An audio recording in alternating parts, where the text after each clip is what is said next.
सारस और केकड़ा की कहानी। बहुत समय पहले की बात है।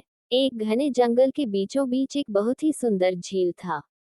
उस झील में बहुत सारी मछलियां और केकड़ा भी रहता था। वो सब बहुत खुशी से मिलजुल कर रहते थे। लेकिन हर रोज उस झील के किनारे एक सारस आकर मछलियां पकड़कर अपना पेट पूजा करता था। जब भी सारस झील किनारे आ पहुंचता तब सारे मछलियों के बीच भागा दौड़ी शुरू हो जाता था। ऐसे दिन बीतता गया। धीरे धीरे सारस बूढ़ा और कमजोर होने लगा। पहले की तरह वह शिकार भी नहीं कर पा रहा था। सारस बहुत दुखी होकर झील किनारे बैठ गया। सारस का ये हाल देखकर झील की मछलियां बहुत खुश हुई। सारे मछली सारस के सामने तैरने लगे पर सारस ने उन्हें कुछ नहीं किया, सिर्फ बैठा रहा। ऐसे कुछ और दिन बीत गए। सारस को ऐसे एक जगह बैठा हुआ देखकर केकड़ा सारस के पास आया और पूछा, भाई, 2-3 दिन से देख रहा हूँ तुम यहाँ चुपचाप बैठे हो, एक भी मछली नहीं पकड़ा, खाना भी नहीं खाया, क्या बात है? केकड़े की बात सुनकर सारस फुट फुट कर रोने लगा। सारस ने कहा, क्या बताएं दोस्त, मैं बहुत ही दुखी हूँ।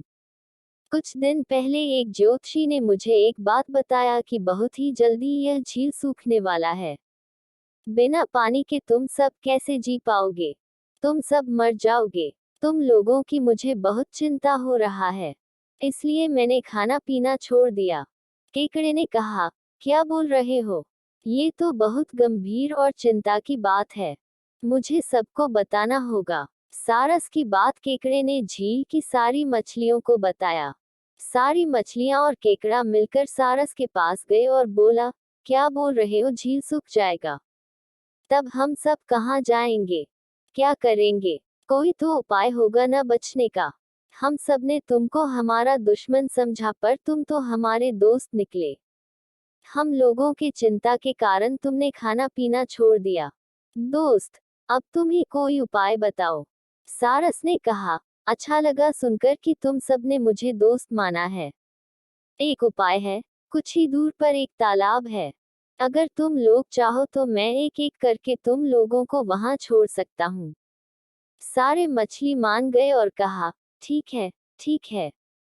तालाब में पहुंचाने के लिए अगले दिन से सारस एक एक मछली को अपने चोंच पर लेकर जाना शुरू किया। ऐसे कुछ दिन बाद केकड़े की बारी आई। सारस केकड़े को लेकर रवाना हुआ। कुछ दूर जाने के बाद केकड़े ने सारस को पूछा, भाई, ये तालाब और कितना दूर है? केकड़े की बात सुनकर सारस हंसने लगा और कहने लगा, तालाब? कैसा तालाब? यहाँ कोई तालाब नहीं है। मैं तो खाने के लिए तुम सबको यहाँ लेकर आ रहा हूँ। इतने दिनों से मछली खा खा कर बोर हो गया हूँ। आज बहुत मजा आएगा तुमको खाकर। आसपास देखो, तुम्हारे सारे दोस्त की हड्डियां। अब तुम्हारी बारी है। ये बोलकर सारस एक बड़े से पत्थर पर आकर आ बैठा। सारस की बात सुनकर केकड़ा बहुत गुस्सा हो गया और अपने आप को बचाने के लिए अपने दोनों हाथों से सारस का गला दबा दिया और कुछ देर बाद सारस मर गया।